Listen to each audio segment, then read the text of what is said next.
తెలంగాణ ఇంతమంది చనిపోతున్న కాంగ్రెస్ పార్టీ 4 కోట్ల మంది సకల జనుల సమ్మె చూసి తెలంగాణ రాష్ట్రాన్ని కాంగ్రెస్ పార్టీ సోనియా గాంధీ గారు ఇస్తే దాన్ని దళిత ముఖ్యమంత్రి అని చెప్పి రకరకాలుగా ప్రజలను మోసం చేసి అధికారంలోకి వచ్చి 10 ఏళ్ళు దోసుకొని ఆ దోపిడి బయటపడుతుంటే ఓర్వలేక హత్యలకు దిగజారిందంటే సిగ్గుతో తలదించుకోవాలి. వీళ్ళు నిజంగా ఈ తెలంగాణలో ఎట్లా పుట్టినా అర్థమవుతలేదు.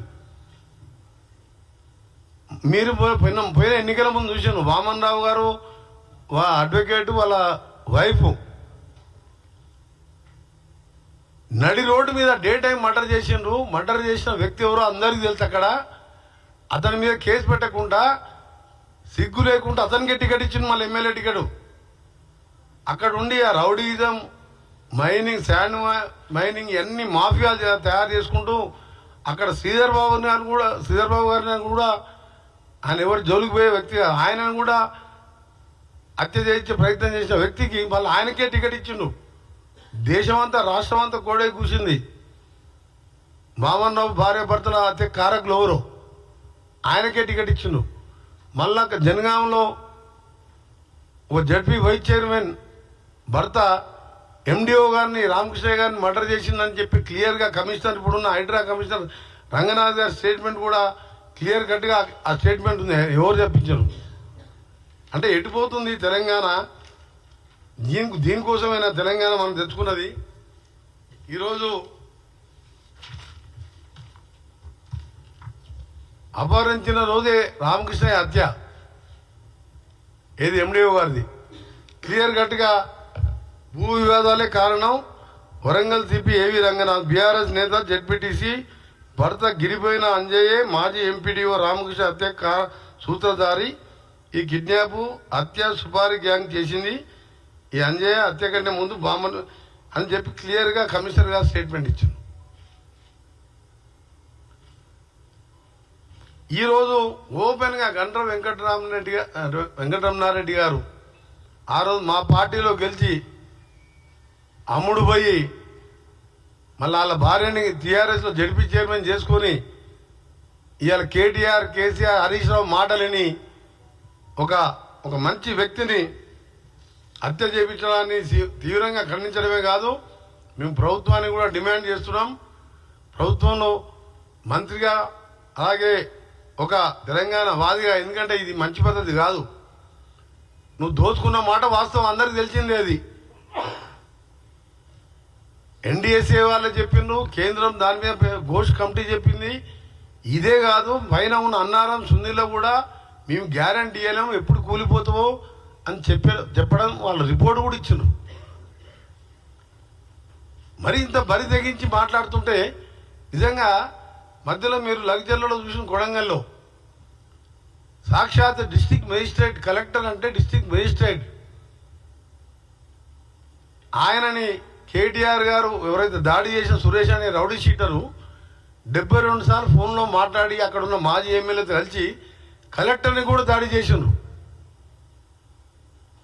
వీళ్ళది ఒకటే, తెలంగాణ అభివృద్ధి కావద్దు, తెలంగాణకు నిధులు రావద్దు, కంపెనీలు రావద్దు, తెలంగాణలో రేపు స్కిల్ యూనివర్సిటీ కానీ, అమెజాన్ మన దావోస్లో 1,78,000 కోట్ల పెట్టుబడులు కానివ్వండి, మేము చేసే ఇందిరమ్మ ఇల్లు కానివ్వండి, 200 యూనిట్ల కరెంటు ఇవాళ 50 లక్షల కుటుంబాలకు ఇచ్చే కార్యక్రమం కానివ్వండి, ఆర్టీసీ ఉచిత ప్రయాణం కానివ్వండి, ఈయన ₹1,00,000 రుణమాఫీ అని చెప్పి 5 విడతలుగా ఇస్తే మేము ఇప్పటికే దాదాపు 70% మందికి 2 లక్షల రుణమాఫీ చేసి దేశంలోనే రికార్డు సృష్టించిండు మా ముఖ్యమంత్రి గారు. ఆర్థిక పరిస్థితి బాగాలేకపోయినా ఆయన పౌడర్ సోకులకు, ఆయన హంగామాలకు 7 లక్షల కోట్లు అప్పు చేస్తే 6,000 కోట్ల మిత్తి కట్టుకుంటూ 15వ తారీఖు వాళ్ళు జీతాలు ఇచ్చేది. పెన్షనర్స్కు, ఎంప్లాయీస్కి మేము 1వ తారీఖే శాలరీస్ ఇస్తున్నాం. ఇన్ని కార్యక్రమాలు చేస్తూ ఇంకా కూడా చేయవలసిన కార్యక్రమాన్ని చేయాలని చెప్పి పట్టుదలతోని మా ముఖ్యమంత్రి గారు ముందుకు పోతుంటే దీన్ని ఈ విధంగా రాజలింగమూర్తి గారిని హత్య చేయడం క్లియర్ కట్గా ఉన్నది. హరీష్ రావు గారు ఇప్పుడు ఏదో టీవీలో చూసిన నాగాన్ సార్ కృష్ణా నీళ్ళ మీద మాట్లాడుతున్నాడు. ఏమేమో నువ్వు మనిషి మానవత్వం ఉందను, మానవత్వం ఉన్న మనిషివేనా? నీ ఎక్స్ఎమ్మెల్యే జడ్పీ చైర్మన్ భర్త చంపిండని చెప్పి భార్యాభర్తలు మొడుతుండే వాడిని వెంటనే పార్టీకి వెళ్ళి సస్పెండ్ చేసి లొంగిపోమని చెప్పేది పోయి డైవర్ట్ చేస్తాను. కానీ కృష్ణావాడ ఎవడు కృష్ణావాడ కారణం? మా నల్గొండ జిల్లాలో సాగర్లో ఉన్నది. ఆ రోజు నీటి వాట పంచుకున్నప్పుడు ఆంధ్రాకి ఎక్కువ ఒప్పుకున్నది రాసిచ్చింది వీళ్ళు. ఆ నల్గొండని మహబూబ్నగర్ని ఎండబెట్టినందుకే ఆ 2 జిల్లాలో ఒక్కొక్క సీటుకే పరిమితమైంది. మా ఒక్కొక్క ఎమ్మెల్యే 60-70 వేలతో గెలిచిండు. మొత్తం ముంచినావు జగన్మోహన్ రెడ్డితో, ఆయనతో దోస్తాను చేసుకుంటా ఆయనని ప్రగతి భవన్లో కూర్చోబెట్టుకొని నాశనం చేసింది నువ్వే. శ్రీశైలం సాగర్ నీళ్ళన్నీ కూడా వాళ్ళకి పెట్టింది, దోషపెట్టింది నువ్వే. ఇలా దాని గురించి మాట్లాడుతుండు హరీష్ రావు. అంటే ఎటుపోతుంది ఇది ఈ తెలంగాణ ఈ టీఆర్ఎస్ నాయకులు? ఆ రోజు నువ్వు అగ్గిపెట్టి దొరకలేదు, పెట్రోల్ దొరికింది. కానీ ఆ రోజు అంతమందిని మా శ్రీకాంత్ ఎంతోమంది చంపినావు. ఇవాళ ప్రశ్నించినందుకు అవినీతి మీద ప్రశ్నిస్తే చంపేస్తావా? ఎంతమంది చంపుకుంటూ పోతారు మీరు? మీ గొర్రెల స్కామ్ కానీ అన్ని స్కామ్ అందరినీ చంపుతారా? మీ వాదన మీ చూస్తుంటే ఇవాళ భూపాలపల్లిలో జరిగిన సంఘటన స్వయంగా భర్త రాజలింగమూర్తి భర్త బిడ్డ చెప్పినాక ఇంతకంటే ఏముంది?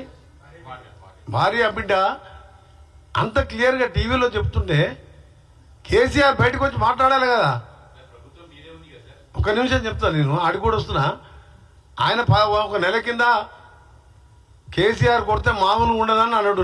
నెల రోజుల కింద నేను ఆ రోజే చెప్పిన, కొట్టడం అంటే ఏదో నువ్వు నాకు అర్థమైంది అని చెప్పి ఆ రోజు కూడా నేను ప్రెస్ మీడియం పెట్టినా. నువ్వు కొట్టాలంటే నీకంటే డబల్ ఉన్నాం మేము, కానీ మాకు అలాంటి అవసరం లేదు, మేము చెప్పిన పనులు చేసుకుంటూ పోతామని చెప్పిన. నిన్న వచ్చి కాంగ్రెస్ పార్టీ గ్రాఫ్ తగ్గిందంట. అసలు 15 నెలల ఓనుకన కనబడ్డావా? ఎర్రవల్లి నీ గ్రామస్తులు నీ ఫామ్ హౌస్ ఉన్న పక్క ఊరోనికి అపాయింట్మెంట్ ఇచ్చినవా?